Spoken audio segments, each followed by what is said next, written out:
안녕하세요. 푸른하늘입니다. 네. 점점 겨울이 더 정말 가까이 오고 있는 것 같습니다. 영하의 날씨도 계속 좀 이어지고 있는데요. 이럴수록 건강 유의 정말 잘 하셨으면 좋겠고요. 구독하시는 분들, 시청하시는 분들, 겨울철에 따뜻한 물을 많이 마시면 좋다고 하니까, 따뜻한 물도 마시면서 건강도 지켜가셨으면 좋겠습니다. 네, 이번 시간에는요, 또 저의 군 생활에 있어서 참 소중한 추억이면서 정말 긴장감이 높았던 야간 전술 강화에 대해서 한번 이야기를 해보려고 합니다. 물론 저의 영상 속에서 몇 번 뭐 공수교육이라든가 강화에 대해서 좀 다루긴 했었는데요. 또 야간 전술 강화 그 당시 그 긴장감에 대해서 좀 잠시 한번 말씀을 드려보고자 합니다. 야간 전술 강화 같은 경우는 뭐 당연히 야간에 이루어지고요. 전술 강화 같은 경우는 기본적으로 뛰어내리는 고도보다 더 낮은 고도에서 강화를 하기 때문에 상당히 긴장감도 높았던 훈련이 아니었나, 예, 그렇게 생각을 합니다. 그럼 여기서 잠깐 그 참고 영상을 좀 보고서, 예, 또 이야기를 이어나가도록 하겠습니다. 영상, 예, 보실까요?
네, 영상 보셔서 아시겠지만, 예, 저런 느낌입니다. 저런 느낌.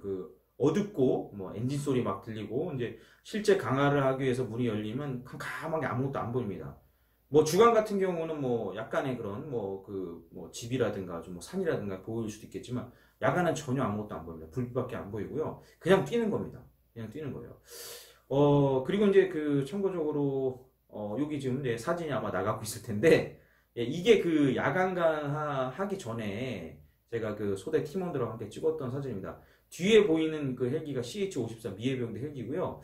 이 당시에 저희가 이제 비행기를 이제 대기하면서 비행기 타기 위해서 대기하면서 찍었던 사진인데 저 때만 해도 뭐 그냥 이렇게 뭐 이야기도 하고 막 이렇게 뭐 하여튼 좀 약간은 설레는 마음으로 기다리기도 합니다. 근데 실제로 저희가 강하기 위해서 온 비행기 CN235를 탑승했던 것 같은데 그 비행기가 도착을 하면 이제 얘기가 달라져요. 실제 또 이제 낙하산, 준낙하산, 그다음 예비 낙하산을 다 착용하고 이제 실제 강화를 위해서 비행기에 오르게 되면 이제 그때부터는 긴장감이 들 수밖에 없습니다. 왜냐하면 이 강화라는 것이 이 공수 강화라는 것이 사실 상당히 위험한 거지 않습니까? 한 800에서 900m 고도 한 800에서 900m에서 그냥 뛰어내리는 건데 그 낙하산 하나에 의지해서 정말 언제 어떻게 될지 모르는 그런 훈련이기 때문에 상당히 이제 그때부터는 긴장이 될 수밖에 없는 것 같습니다. 그렇게 비행기에 탑승을 해서 이제 그 비행기가 이륙을 하고 이제 그 강화 지역까지 이동하는 중간에 거의 아무도 말이 없습니다. 물론 이제 그 비행기 엔진 소리가 시끄럽기 때문에 뭐 이야기하기는 어렵긴 하지만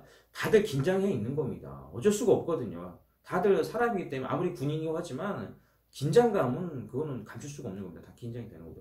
그렇게 이제 그렇게 그 강화지역으로 이동하면서 그린라이트가 들어오기 전에 이제 뭐 강화지역 5분 전 비행기 내에서 이제 그 강화를 통제하는 분인데 그걸 강화 조장이라고 하는데 그분께서 이제 딱 일어나서 강화지역 뭐 5분 전 딱 이렇게 외쳐줘요. 그럼 이제 저희는 준비를 하는 겁니다. 그리고 이제 뭐 고리줄 걸어 그러면 이제 거기 그 고리줄 이렇게 걸게 돼 있거든요. 낙하산에 이렇게 고리처럼 이렇게 걸 수 있게 돼 있어요. 그래서 고리줄 걸고 이렇게 한 번씩 흔들어 줍니다. 그리고 장비 검사하면 이제 나름의 장비 검사 본인이 하는 거예요. 누가 다 해줄 수는 없으니까 내 장비가 이상 없는지 한번 보고 이제 그 다음에 보고를 하면 이제 끝에 번호부터 이제 뭐 6번 이상 뭐 5번 이상 뭐 4번 이상 뭐 그러면서 쭉 와서 이제 최종적으로 1번이 뭐 전원 이상 뭐 딱 이렇게 하면 이제 강화 준비가 되는 겁니다.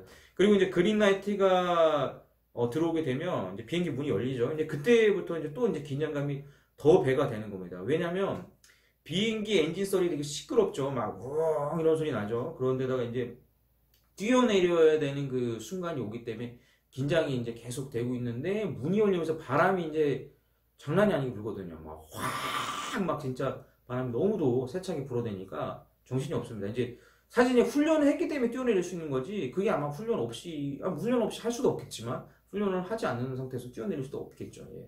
상당히 긴장감이 높습니다. 근데 그럼에도 불구하고 군인이고 또 부대원으로서 또 해병대 대원으로서 이제 뛰어내리는 겁니다. 그래서 그런 긴장감을 안고서 이제 그 긴장감 속에서 뛰어내린 그 순간 이제 뛰어내리자마자 그냥 바로 훅 지나가거든요. 그냥 비행기 계속 가고 있고 낙하산 뛰어내니까 당연히 훅 지나가겠죠.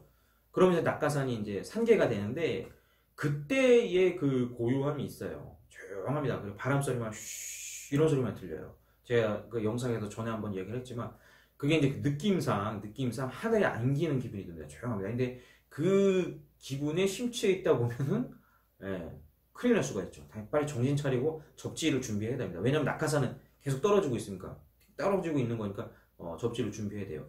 그리고 이제 사실 이게 훈련 상황이다 보니까 밑에 안전요원들이 어느 정도 있어요. 그리고 이제 방송 좀 해줍니다. 어느 방향을 봐라 뭐 이렇게 해서 뛰어내는데 저희가 강화했던 지역은 이제 그 추수가 끝난 논이었거든요. 논 지역인데 거기도 사실 위험한 게 뭐냐면 논과 논 사이에 이런 수로 같은 게 있어요. 거기에 빠지게 되면 상당히 위험해질 수 있겠죠. 접지를 하기 어려우니까. 그냥 일반 논바닥에 떨어진 건 차라리 괜찮습니다. 근데 그런 것도 사실은 떨어지면서 약간의 긴장 상태에서 할 수밖에 없는 상황이죠. 그래서 이제 착지를 하게 되면 보통 저희가 뭐 전방, 후방 접지 이런 접지 훈련을 하긴 하지만 그렇게 하기는 쉽지 않습니다. 실제로 실전 강화에서 뛰어내리게 되면 쿵 꽝이에요. 그래서 저희는 그거를 이제 해골 접지라고 그러는데 접지를 하기도 전에 그냥 이미 그냥 툭 떨어지면서 이미 몸은 딱 땅에 떨어지는 겁니다. 그래서 뭐 그 저희가 철모를 쓰고 있는데 바로 그냥 철모가 땅에 툭 소리 납니다. 그러면 이제 땅에 도착했구나. 그러면서 이제 낙하산에 이제 딱 정리하고 직결지로 가는 거죠. 네, 그렇게 그 야간 전술 강화를 그 당시 했었는데 사실 그때의 그 긴장감 그리고 그때의 그 고요함 또 그때의 그 우리 팀원들 소대원들과 나눴던 그런 대화들 사실 뭐 그때가 아니면 또 언제 해볼 수 있을까 하는 그런 생각을 한번 해봅니다. 사실 군에서 하는 일들이 별거 아닌 것 같지만 별거 아닌 게 아니거든요. 상당히 좀 위험한 부분도 있고 긴장감도 많이 되는 것 같습니다. 또 그런 분들이 있어야 또 이렇게 후방에서 또 자신의 생업에서 할 수 있는 자신의 생업을 할 수 있는 게 아닌가 그렇게 생각합니다. 저 지금 얘기하면서 그때 긴장감이 살짝 드는데요. 지금 뭐 밖에서는 그런 강화를 해볼 수는 없지만, 예, 참, 저의 인생에 있어서 정말 소중한 추억이 아니었나, 예, 그렇게 생각을 합니다. 네, 여기까지, 푸른 하늘이었고요. 오늘도 이 땅을 지키는 국군 장병 여러분, 감사드립니다. 그리고 푸른 하늘과 구름TV 시청하시는 예, 구독자 여러분들, 시청하신 분들, 또한 감사드립니다. 또 다음번에 더 좋은 이야기, 재밌는 이야기로 찾아오도록 노력하겠습니다. 네, 필수!